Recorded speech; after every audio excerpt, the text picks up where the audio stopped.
As a kid growing up in the early 2000s, schoolyard gaming talk mostly revolved around games like Grand Theft Auto San Andreas, Halo 2, and maybe the odd mention of a Nintendo title like Pokemon Sapphire or Colosseum. So, how did I end up getting exposed to the classics of the 80s and the early 90s? After all, my parents weren't gamers, no one I knew that was born during that time were gamers, and the first home console I owned was a Gamecube, and that wasn't until 2003.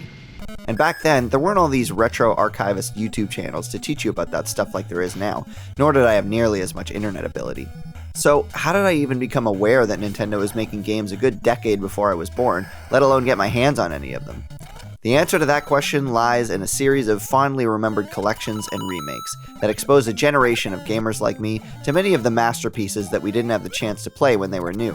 And I'm not talking about 2023 level of quality, low-effort ports and half-assed up-reses, except for you, Metroid Prime, you did good.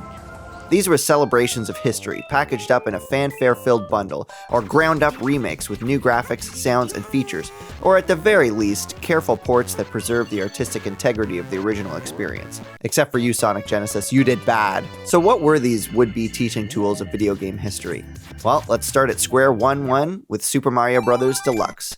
This was a 1999 repackaging of the original 1985 Super Mario Bros., but truly portable for the first time on the Game Boy Color. This is the experience that I truly equate my skill in platformers to. I was probably less than 6 when I first started playing this, and while I never truly beat it, I did make it to the second last level.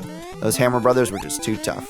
But the only reason I had the patience to make it that far was because this version thankfully included a save feature, which kept your area on the map after numerous deaths. It had a fair bit of screen crunch to make the experience that much more difficult, but having nothing to compare it to, I found the experience more than playable at the time. Speaking of Mario, his legacy wouldn't be nearly what it was without his numerous sequels, and thankfully those also made the transition to handheld around 2001 thanks to the Mario Advance series. 4 successively released games that remixed the visuals and sounds, albeit with some help from Super Mario All-Stars, and strangely completely messed around with the original order. But honestly, these were some of the best titles to ever land on the Game Boy Advance. Mario Advance 1 was a takeoff of the American Mario Bros. 2, Mario Advance 3 was a near pixel-for-pixel port of Yoshi's Island, Mario Advance 4 was a re-engineering of the all-time NES classic Super Mario Bros. 3, but the one that I had was Mario Advance 2, Super Mario World. It had it all. Creative levels, unique boss fights, secret areas, and wacky power-ups, and it quickly became my all-time favorite 2D Mario title. I eventually traded away my GBA copy for a Nintendo 64 console, a controller, and a couple of games, but geez, who would turn that deal down? A bit of a cousin to the Mario Advances was the classic NES series, which aimed to make close to accurate ports of some of the best titles you would find on the NES. There were all kinds of literal classics on this list, but my choice happened to be the original Metroid. I was already knee-deep in this series thanks to a personal favorite of mine, Metroid Fusion, but going from that to this was like literally being thrown into a dark cave without a map. One of my first experiences of the real difficulty of that era of games. Sure, I ended up needing quite a bit of internet help to make it through Planet Zebes, but what kid didn't? By the time I escaped Mother Brain's lair and shifted over to Metroid Zero Mission, it was a total walk in the park. Similar to the classic NES series on Game Boy Advance, we also had a bunch of the same games available on special NESs in Animal Crossing. But what about the non-Nintendo side of things? After all, while Nintendo definitely made the best games of the 80s and 90s, they didn't make the only games that mattered, and that's why I point to the excellently curated Sonic Mega Collection on the Gamecube. Similarly to Metroid, I was already hooked on Sonics due to Sonic Advance, Sonic the Movie, Sonic Underground, and of course, Sonic Adventure 2 Battle, the first game I ever picked out myself. So running through Mega Collection was essentially like sitting in a Sonic classroom and getting a whole history lesson. I was already vaguely familiar with the Genesis, getting to play Sonic Spinball in the waiting room at my dentist's office, but learning about the Game Gear, Saturn, and the Dreamcast just got me excited to try all the games I'd never had access to before. And Mega Collection only had a few of those, but let's face it had the ones that mattered. Sorry Gems Collection, nothing wrong with silver. But when it comes down to it, Mega Collection was really only a short carnival ride of an experience. 2D action games with the GameCube's thumbstick just didn't work quite right, so it's fun for a jaunt through Green Hill, but gets old fast.